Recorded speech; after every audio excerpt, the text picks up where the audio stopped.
Bom, boa tarde a todos. Doutor Rodrigo, muito obrigado pelo convite.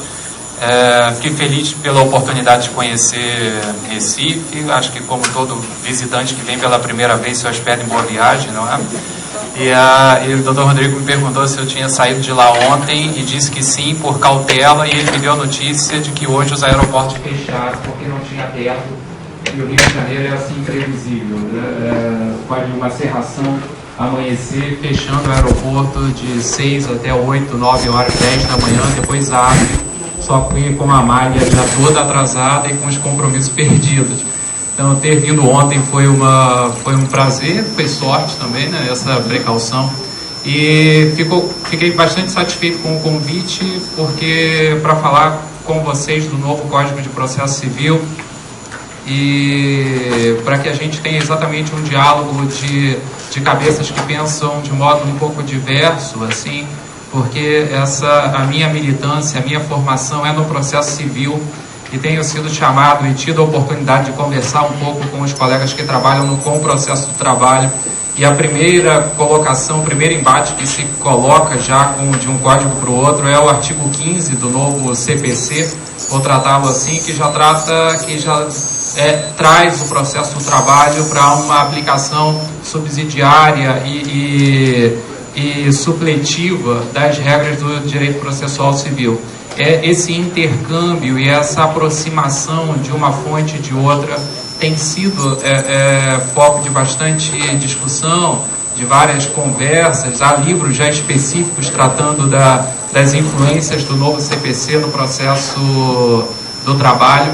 E eu pretendo falar com vocês um pouco da concentração das defesas. Antes disso, eu farei uma exposição breve de qual a linha que o Código adotou e em que linha está seguindo o Código de Processo Civil, para que nós tenhamos um apanhado um pouco mais amplo, geral, e depois passo para a concentração da defesa, que aqui o direito processual civil se aproxima bastante do processo do trabalho. Vou dar algumas pinceladas, assim, fugindo um pouco do meu tema, mas sempre que houver relevância, para que vocês também tenham noções assim das repercussões que essas mudanças têm causado. E vou depois entrar numa parte de incidentes processuais. Vou falar do famoso incidente de desconsideração da personalidade jurídica, né?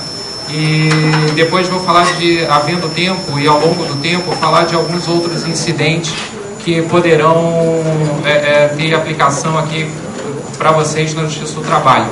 O principal deles, e que muito provavelmente será aplicado, porque é uma linha que o legislador já adotou ao alterar há pouco tempo o recurso de revista e estabelecer o regime do recurso de revista repetitivo, determinando a retenção no TRT daquelas causas repetitivas, né? Muito provavelmente o processo do trabalho absorverá e utilizará lá o que hoje está no Código de Processo Civil, chamado de incidente de resolução de demandas repetitivas. E adiantando um pouco a lógica, por que aguardar chegar até o TRT para se identificar as causas repetitivas, já com volume gigantesco de demandas, para só então fazer a retenção dos recursos de revista e resolvê-los no âmbito do TRT, através do incidente de uniformização de jurisprudência, que foi até há 2 semanas atrás alterado o regimento interno do TRT da 6ª Região, né, para regular o incidente de uniformização de jurisprudência, para harmonizá-lo com a regra da alteração legislativa do recurso de revista. E a ideia do CPC lá no processo civil, vou explicar para vocês, por que aguardar chegar até o STJ e o STF, se eu posso já, tendo mapeado uma matéria que tem um potencial multiplicador muito grande, que dará em seja um volume gigantesco de causas, por que já da primeira instância eu já não posso instaurar um incidente, suspendendo todos os outros processos, julgar o incidente e aplicar essa tese? Então, como a Justiça do Trabalho está se aproximando da sistemática dos recursos repetitivos para o recurso de revista, num passo seguinte, muito provavelmente, e principalmente dependendo da experiência do direito processual, é provável que também vocês se aproximem do incidente de resolução de demandas repetitivas, fazendo com que o TRT resolva as causas repetitivas e a retenção e a suspensão dos processos aconteçam no primeiro grau. Então, quem é aqui servidor de vara do trabalho pode ter que uma atribuição nova dentro de algum tempo de gerir e de identificar e de administrar um acervo que está suspenso, aguardando o TRT resolver, eventualmente até o TST resolver essas causas piloto, para que depois possa aquela decisão ser aplicada e resolver essas causas de modo mais rápido, tá? Assim, é um resumo em 5 minutos, né, do que eu pretendo falar ao longo da exposição toda. Peço desculpas por não ter nenhum recurso gráfico, assim, tá? Porque eu estava comentando com eles, assim, também um pouco de cacuete de sala de aula, porque se não, muito bem, eu não tenho habilidade de preparar bons slides, confesso, e se o slide é mal feito, ele mais tira a atenção do que ajuda. Então, assim, vamos deixar aqui para a exposição e vocês fiquem inteiramente à vontade para... Não é uma fala, e não pretendo ficar aqui falando 1 hora e pouco, depois mais 1 hora e pouco sozinho. Tem dúvidas, quer participar, quer perguntar, tá certo? Participem à vontade, porque o objetivo é ter um bate-papo da maneira mais produtiva possível sobre esses pontos específicos e não em si uma fala contínua e se não houver variação do tom de voz logo depois do almoço, né, vou ter que dar uns gritos assim para acordar quem já estiver sendo embalado pelas mudanças do novo CPC. Primeira coisa, então, que eu gostaria de falar com vocês é dessa dificuldade que a doutrina tem observado, se o que e como as novidades do novo Código serão aplicadas ao processo do trabalho. O artigo 15 do novo CPC fala: na ausência de normas que regulem processos eleitorais, trabalhistas, o CPC agora expressamente não mais só o 769 da CLT, mas agora o CPC também fala: na ausência de normas que regulem os processos trabalhistas, as disposições deste Código lhes serão aplicadas supletiva e subsidiariamente. Supletiva e subsidiariamente no processo trabalhista tem posição para todos os lados, tá? Vocês podem escolher.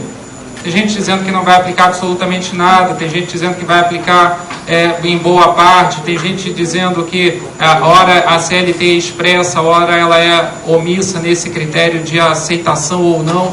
Nós sabemos que a jurisprudência trabalhista é bastante forte e orienta muito com os seus enunciados, contudo, essa própria aproximação com o direito processual civil e nos parece que é um norte para essa aplicação. As lições de Valentim Carrion lá na CLT dele comentando o 769, que ele fala em resumo, né? Vai ser possível trazer para o processo do trabalho tudo aquilo que com ele seja compatível e que não acarrete prejuízo na rápida e adequada solução dos conflitos trabalhistas.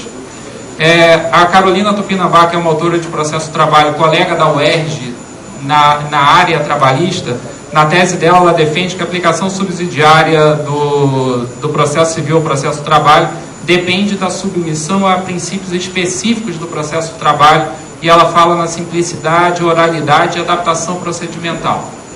Um outro colega do Rio, e aí professor titular já aposentado da UFRJ e professor da UERJ também, Leonardo Greco, no processo civil, ele defende que essa aproximação nós na verdade não podemos usar de modo tão frio, assim, vamos aplicar ou não vamos aplicar, o que será aplicado, o que não será. Ele estabelece alguns critérios que me parecem interessantes, eu divido isso com vocês nesse momento inicial, porque tudo que os senhores lerão a partir de agora no direito do trabalho, no processo do trabalho, terá os artigos todos, assim, 3, 4, 5 folhas defendendo ou não a aplicação, para depois, então, dependendo da premissa que o autor fixar, esgotar e tratar do tema. E o professor Leonardo Greco fala: olha, nós não podemos retirar o processo do trabalho do âmbito de proteção das garantias constitucionais do processo. Depois da Constituição de 88, com todas essas garantias que estão estabelecidas garantias processuais estabelecidas na Constituição, o processo do trabalho também, assim como o processo civil, eleitoral, todos eles devem respeito a essas garantias processuais. Então, diz ele, se as inovações no Código de Processo Civil servirem para implementar, para trazer, para densificar o conteúdo dessas garantias que estão previstas na Constituição, elas serão aplicáveis ao processo do trabalho, ainda que de algum modo não haja tamanha compatibilidade. E ele passa para um segundo critério, esse é o primeiro, né? Se for algo para densificar, por exemplo, a garantia do contraditório, que depois eu vou, no passo seguinte, explicar para vocês como é que o Código de Processo Civil abraçou a garantia do contraditório em vários momentos. Esses exemplos, quase todos eles, serão compatíveis e aplicáveis ao processo do trabalho. Depois dizer, se a CLT contiver normas processuais que assegurem e garantam a aplicação dessas garantias de forma ainda melhor do que as normas do direito processual, se aplicam as normas processual civil, se aplicam as normas da CLT. E se não houver, se forem normas de simples procedimento, e aí a tratativa específica da CLT, então se aplica a norma da CLT sem nenhum problema. Nós teríamos que fazer uma filtragem, então, para a aplicação do direito processual civil. Nesse momento de tamanha mudança ao direito processual do trabalho, uma filtragem passando pela Constituição para verificar o que o conteúdo dessas garantias exige, para depois, então, passar e verificar esse filtro aqui no processo do trabalho. É curioso que o direito processual civil, o Código de Processo, ele se aproxima, eu costumo falar assim de modo ilustrativo, mas que ele tem no início um farol assim muito forte para as garantias processuais, porque do artigo 1º ao artigo 11, os senhores vão verificar que ele trata e ele repete várias garantias que estão já asseguradas na Constituição. Ele pretende trazer para o plano infraconstitucional e repetir o conteúdo dessas garantias e deixar mais claro o que elas querem dizer. Então, o novo CPC traz do artigo 1º ao 11, depois os senhores verão várias garantias, da duração razoável do processo, da igualdade, da boa-fé, que é um dever de todos que o Código prestigia, a necessidade de cooperação processual, que é uma novidade do novo Código, o contraditório, que deve ser sempre prévio a qualquer tipo de decisão judicial, ficando a possibilidade de postergação só para aqueles casos extremos em que há necessidade efetiva de tutelar de modo urgente um direito que está em risco de perecimento. Tem no artigo 10 também uma disposição muito interessante que afirma que o juiz não pode decidir nada, nenhuma matéria, mesmo aquelas que ele pode conhecer de ofício, sem antes dar oportunidade às partes sobre elas se manifestar. Então são várias disposições no novo CPC que buscam, com relação à garantia do contraditório, dar corpo a essa garantia. Essas disposições, e eu falava do farol, né, porque ele sai do início do Código de modo bem forte, assim, clareando, e ele vai ao longo do Código inteiro, lá pelo artigo 900, e chega num determinado momento que ele já perde um pouco dessa intensidade toda, e ele, quando chega para tratar dos recursos representativos da controvérsia, dos recursos repetitivos, da aplicação da tese decidida em um caso a todos os outros casos, ele já abre um pouco mão da possibilidade de cada parte efetivamente influenciar e discutir a sua própria questão em juízo e cede esse garantismo inicial, ele cede espaço para um outro valor que influencia de modo muito forte também a reforma, que é uma bandeira da eficiência. Nós temos, o legislador pensa, né? O legislador quer acender uma vela para dois senhores, o que nós sabemos que é difícil. Então ele quer respeitar as garantias e ele quer ao mesmo tempo debelar uma crise de quantidade.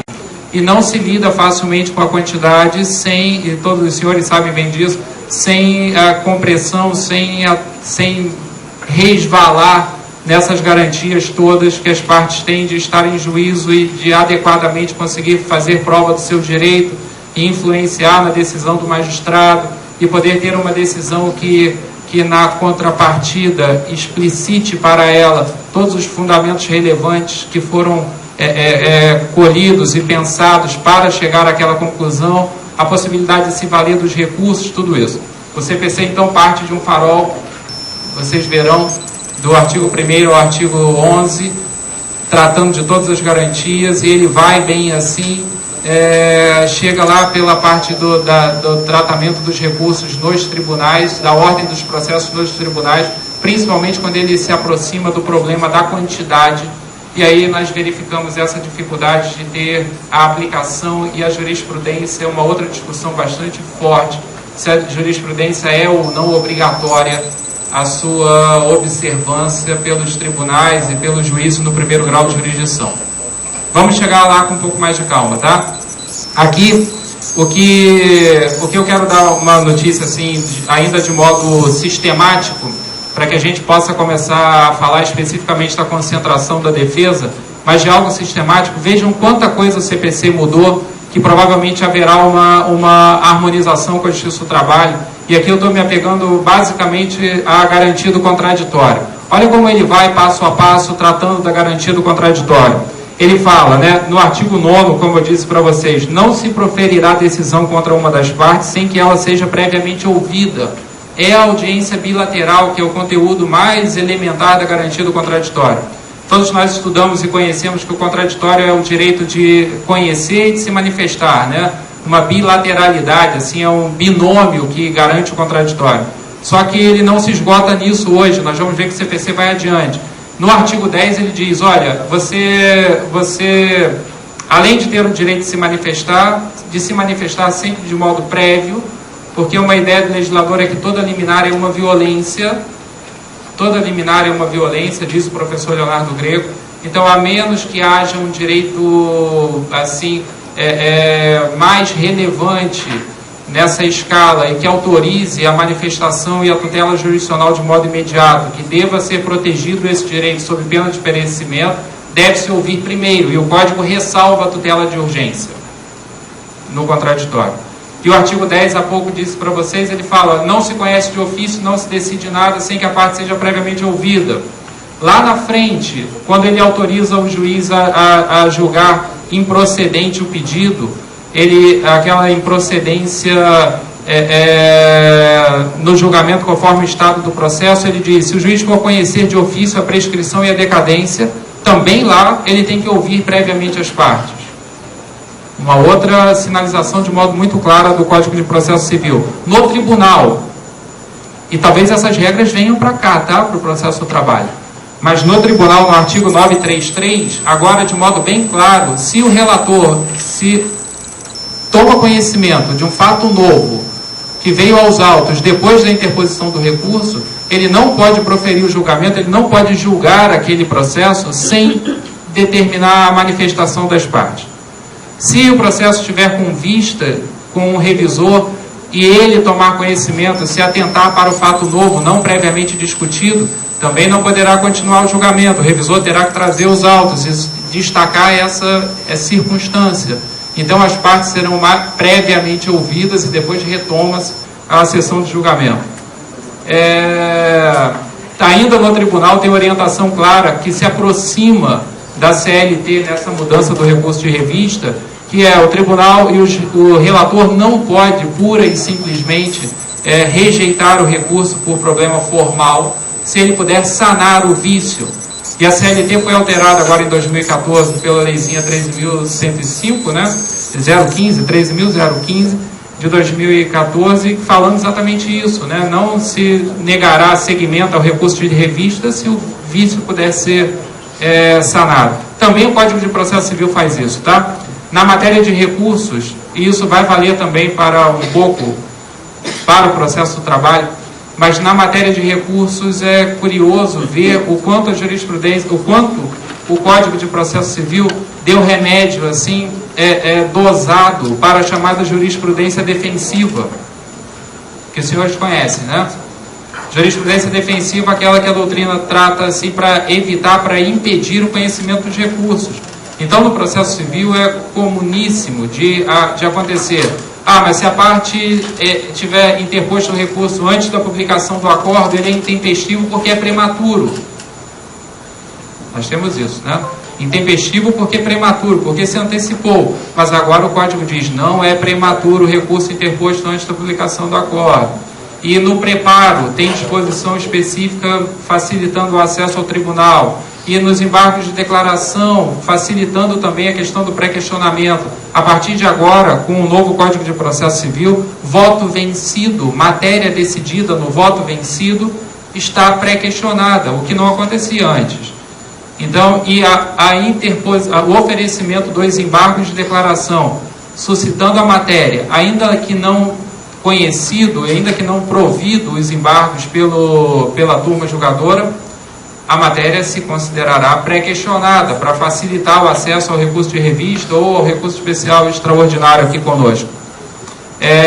O legislador, então, procurou, na matéria recursal, de modo muito claro, dar resposta, e muitas respostas, à chamada jurisprudência defensiva, o que deve fazer ao longo do tempo, e dependendo dessa evolução, com que haja um diálogo entre o processo do trabalho e o processo civil, como há através da jurisprudência do TST, para que isso possa ser tratado.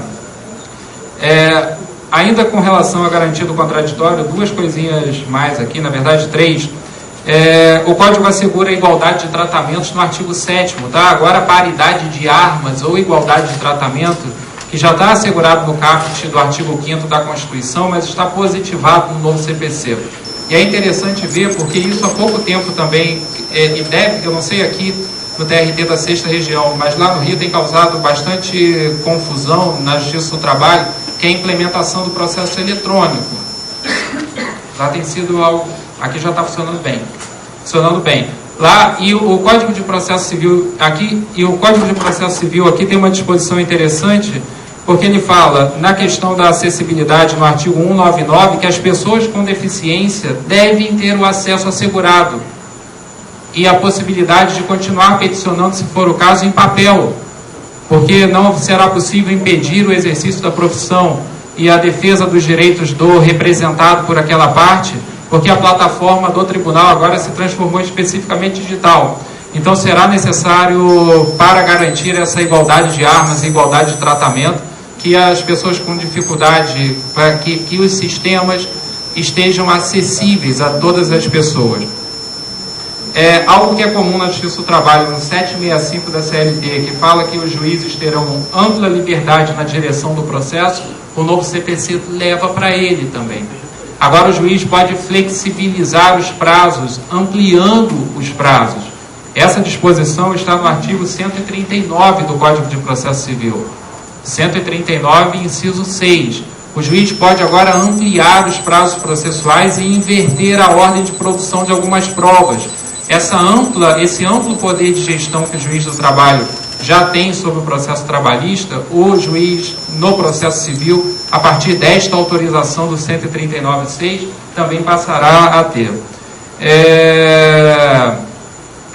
Permite o Código participar, ele regula agora a figura do amicus curiae, tá?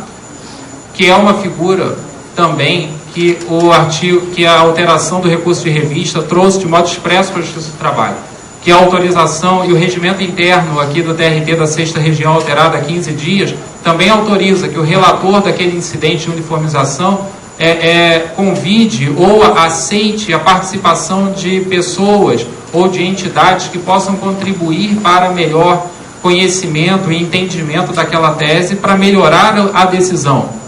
O novo CPC, antes nós tínhamos disposições isoladas sobre a figura do amigo da corte. O novo CPC agora dá um artigo para ele e tenta regular de modo sistematizado essa figura, né, que participa do processo com imparcialidade, pelo menos se espera que ele participe para produzir, para levar mais elementos e elementos interessantes para o julgamento. Há outras inovações, tá, no Código de Processo Civil que se aproximam da Justiça do Trabalho. Uma mais, que tem dado muito calor lá, assim, nas discussões, muitos são os chamados acordos processuais. Não sei se vocês já ouviram falar. Porque o artigo 190 do Código de Processo Civil, 190, permite que as partes façam acordos de procedimento lá no Código de Processo Civil a partir da sua entrada em vigor. O que é isso, basicamente, né? Vai permitir que elas, de comum acordo, estando em patamar de igualdade, elas poderão convencionar, e aí a dificuldade se está em definir quais são os limites para isso, mas elas poderão condicionar que no processo em que elas litigam acerca de determinado objeto, o legislador exige que o direito seja disponível, elas poderão convencionar que os prazos serão maiores, elas poderão eventualmente convencionar que não haverá recurso, ou elas poderão limitar 2 graus de jurisdição, elas poderão dispor sobre o procedimento e levarão esse acordo para o juiz homologar. O juiz homologando, então também não há uma liberdade extrema, né, porque o juiz participa da homologação, mas o juiz homologando o acordo de procedimentos passa a valer e vincular o próprio juiz. Esse acordo de procedimento é, lá no processo civil, quase que uma aproximação com o que já acontece na arbitragem, que as partes fazem convenção de arbitragem, né, podem aderir a um regulamento de uma câmara arbitral e se submeter, ou podem elas próprias regular o seu procedimento. O Código de Processo Civil tenta aproximar esses dois mundos, essa gestão conferida às partes sobre o procedimento que a arbitragem tem. Então, essa maior liberdade nas formas que a arbitragem confere, e ele tenta trazer, e aí o outro lado da arbitragem é um pouco mais problemático, assim, nessa visão, é que ele não tem a possibilidade de um recurso, né, e também não há uma forma efetiva de impugnar o mérito daquela decisão. O legislador tenta trazer o que há de bom na experiência, há de melhor, ou o que há de testado na experiência da arbitragem e colocar aqui, porque as partes poderão convencionar acerca do procedimento nos direitos disponíveis, e elas ainda terão acesso a uma justiça profissional e terão acesso ao duplo grau de jurisdição, dependendo do limite que estabelecer. É bastante interessante essa figura. Ela pode vir para o processo do trabalho, tá certo? Pode enfrentar uma resistência inicial em razão da indisponibilidade da maioria dos direitos que aqui são debatidos, né? Dos princípios que aqui orientam o processo do trabalho, mas essa consensualidade não é estranha ao processo do trabalho. Os acordos todos e a possibilidade das conciliações que já se estabelecem e se estabelecem com bastante frequência são um sinal de que essa convencionalidade pode vir, se bem regulada, sem causar prejuízo, se as partes estiverem efetivamente em patamar de igualdade. Esse é um grande dificultador, mas assim, o que nós não podemos é de antemão falar, mas isso é uma inovação deles, né, do processo civil, que não chegará aqui. Eu não tenho nesse momento inicial essa pretensão e clareza, muito pelo contrário, né? Isso será desenvolvido ao longo do tempo e bota tempo nisso, a partir de março, o que nós estamos já fazendo agora, que é nos antecipar. Vamos falar da concentração das defesas, então, nesse ambiente de muitas mudanças, tá? De muitas mudanças, que é o foco principal dessa primeira parte da fala. Concentração da defesa. O Código de Processo Civil, todo mundo se recorda, talvez vagamente, que ele tinha as defesas fracionadas. Então, eu precisava apresentar a contestação e, sob pena de preclusão consumativa, eu tinha que apresentar uma exceção de incompetência, uma de suspeição ou de impedimento, se fosse o caso. Eu tinha que apresentar a impugnação, o valor da causa numa peça distinta, eu tinha que apresentar a reconvenção numa peça distinta, e se eu quisesse ainda impugnar a gratuidade de justiça, eu tinha que apresentar outra petição. Então, assim, era um Deus nos acuda, né, para fazer essas defesas todas, dependendo. E aí, na sala de aula, mostrando para os alunos as possíveis atitudes do réu, a que mais ele se sentia confortável é aquela de ficar quieto. Porque a primeira atitude do réu recebe mandado de citação, fica quieto, mas tem o problema da revelia. As outras atitudes todas dão muito trabalho, né? E para o aluno, inicialmente, ele fica... Então, agora eu tenho uma boa notícia para os alunos. Terei, né, a partir da vigência do Código, porque o novo Código de Processo Civil concentrou as defesas e se aproximou muito do processo do trabalho nisso, tá? Porque a contestação é a peça defensiva que vai passar a reunir quase todas as defesas. Quase todas. Então, eu não tenho mais regulado no Código de Processo Civil a figura da exceção, quer seja ela de incompetência relativa, quer de impedimento ou de suspeição. Acabou essa figura de exceção lá. E a doutrina já começa a falar que talvez já cabe aqui também a figura da exceção, porque a incompetência relativa é uma exceção prevista ao lado da exceção de suspeição aqui na CLT. Mas o nome que se dá é o menos relevante, né? Se vai continuar chamando de exceção ou não. Lá no Código de Processo Civil, agora, a parte pode alegar exceção de incompetência, tanto absoluta quanto relativa, na própria contestação.